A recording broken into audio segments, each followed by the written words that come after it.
Let's talk defence spending and, indeed, global strategy. I'm delighted to be joined by Robert Fox, defence editor from the Evening Standard, plus my panel, who are still here. They haven't punched each other. It's fine. Robert, let's begin with Diego Garcia and Chagos, a subject that I've been talking a lot about. Are we about to make a very big mistake? I think so. I think we're in trouble. A governor of the Chagos Islands years ago, I think centuries ago, been there for 2 centuries, once called it Fantasy Island. I said it looks like Treasure Island for TikTok, but it's now turned into the nightmare for Christmas for Starmer. It's going to require diplomacy, it's going to require real security thinking, and it's going to require an application of the law and the norms of law and how they can be adapted for the modern world. Because I picked up a lot of your discussion before. Yep. When you look at Gibraltar, when you look at the Falklands, Nigel, you're absolutely right. Because in the day, during a searing experience of the late unpleasantness, I remember around 1982, and the Argentines came up with the proximity argument over again and again and again. And if Starmer gets this wrong, all that could blow up all over again. And we can see how it's dormant, but it's semi-freddo as a conflict now, Argentina and the Falklands, but we will have real problems over Gibraltar. But with the new dimensions of warfare too, we have to think very seriously about the value of these remote outposts like Guam, as well as Diego Garcia. And remember that, we've forgotten it since 1982, Ascension Island. That's right. No. Can I just chip in on that? I mean, we talk about the Falklands, and you've got to remember, I mean, as people who've looked at the evidence, the Foreign Office record, there was a movement within the bureaucracy that wanted to hand it over to Argentina even then. Condominium. That's right, condominium. Yep. It was going to be a shared status, much like Sudan had been back in the day before independence. And so, you've always got that element of the bureaucracy that is willing, or rather... I think the Foreign Office seem to be ashamed of our past. Well, yeah, I mean, you could put it like it's that. also because, of course, none of them elect MPs. It's just a Foreign Office plaything, and they think they can just play with it without actually considering strategic or actually the sadness is we didn't in the 50s do what the French did and give these places representation in Parliament. And that's maybe an old argument. I want to talk about Starmer. He says we will get to 2.5% on defence spending, but he's not sure when. This year, next year, sometime never. Yeah. He said on 3%, he said we need to prioritise working collectively. Now, that's a phrase that I heard in my years in Brussels. That one of the beauties, we were told, by Jean-Claude Juncker, of a European defence union, a European army, if you want to call it that, was we wouldn't need to spend 2% on defence. We could all spend 1% on defence and benefit by working collectively. And Starmer's doing 2 things at the same time. He's going to Estonia. He's talking about NATO. He's talking to Donald Trump, and Trump's going to be here maybe in February, or Starmer there talking about this.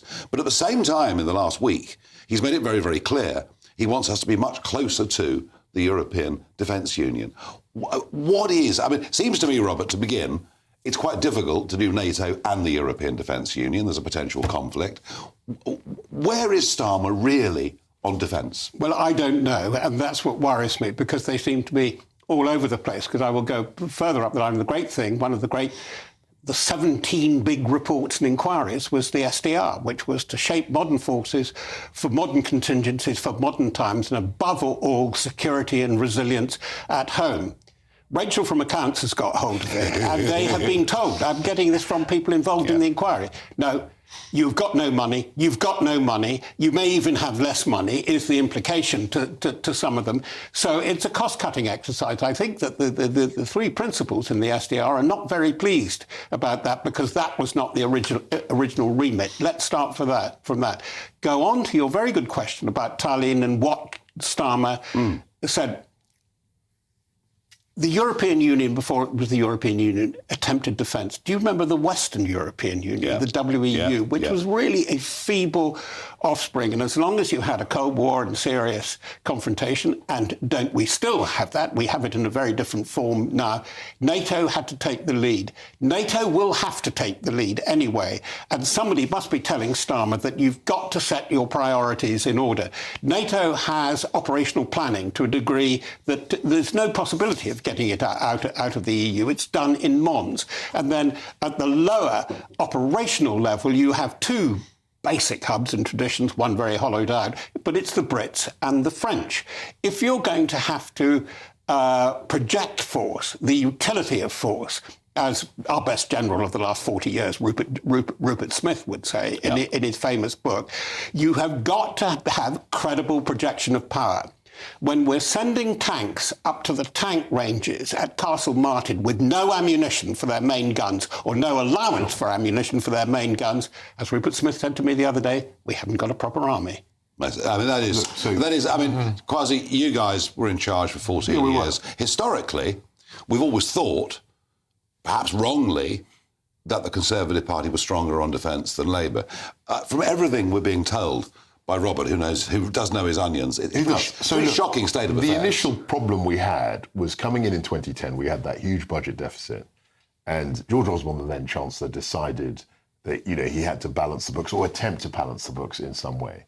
And I'm afraid as a result of that, the defence budget got quite severely hit.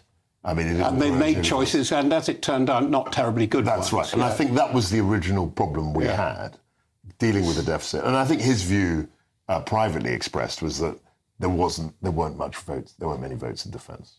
I think that was. I think that's a terrible mistake, and I think the present government is making the same mistake. And I think they're making exactly the same mistake as we did initially. And I think the main problem they have is that there is no money. So they're in a position... Well, but it's all about priorities. If you look at the Army's offer on that thing and say what you do, how many people are involved, get their money, generate wealth for this country, connected with the Army and the armed forces? Huge numbers. It's about 500,000 families. No, that's true. And, but if you look at the MOD they're not itself, looking at it one of the issues with the MOD is that there was a huge amount of bureaucracy. I mean, there's some brilliant civil servants there, but there were tons and tons of them. And I remember looking at the numbers. You didn't just go after the bureaucracy. I mean, even as late as 2017, you were cutting the numbers in the standing army and replacing them with reservists, and they do a very good job, reservists. Right. But they aren't a replacement for full-time people that go through the ranks. And we now are at a situation where Britain is one of the least contributors of personnel to peacekeeping missions around the world. And that, I think... But rather than going back, I mean, we've had a look at the back.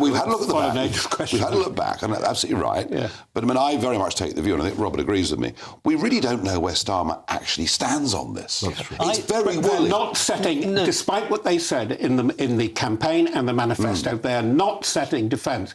And most people in defence would like to change the name to resilient security. That's right. I mean, domestic production of food and energy, the kinds of things we were discussing, is not related to security. Absolutely is core. It's a much wider and it's a priority. This government, I feel, is not setting a priority on this. I think that's totally unfair. We have got a clear pledge to up the spending, which has not happened before, even though the finances are tight. There is a clear pledge to invest in new equipment and new developments. And this concept that you're saying, is it NATO versus Europe? Yeah. I don't think it is NATO versus Europe. I think clearly NATO is going to be the main player. But with a changing Trump and with Europe on the other side, what Britain needs to do is play its traditional role as the bridge. Right. And actually, I think Starmer I agree with that. So why is it that when Starmer was asked yesterday, would you tell other European countries to spend their 2%? He said, oh, no, I don't want to tell other countries what to do.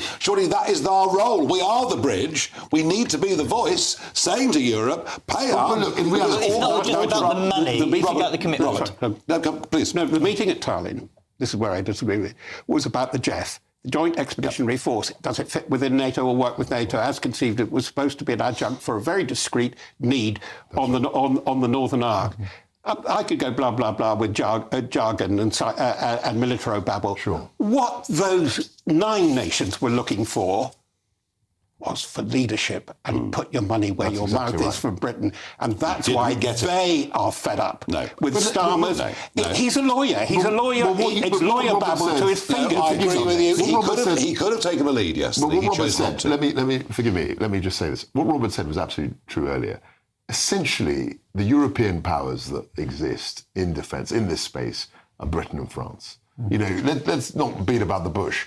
And if you speak to French politicians who are cited on this issue, they will want to do a deal with Britain. I'm sure the French military, they're not interested really in combining their forces or being under, God forbid, German generals or Italian generals. They are interested in working with the UK. And I think realistically, that's something that certainly when we were in government, we talked about. But the idea that we're going to have a European-wide... on the European side of the pond, this needs British leadership for us to guarantee a strong... And that's much harder outside of Europe. Final word on this debate to Robert. Yeah, one thing that I fear, and I'm not convinced by the defence of the Labour record nor what happened in the past. I'm not saying it's all bad.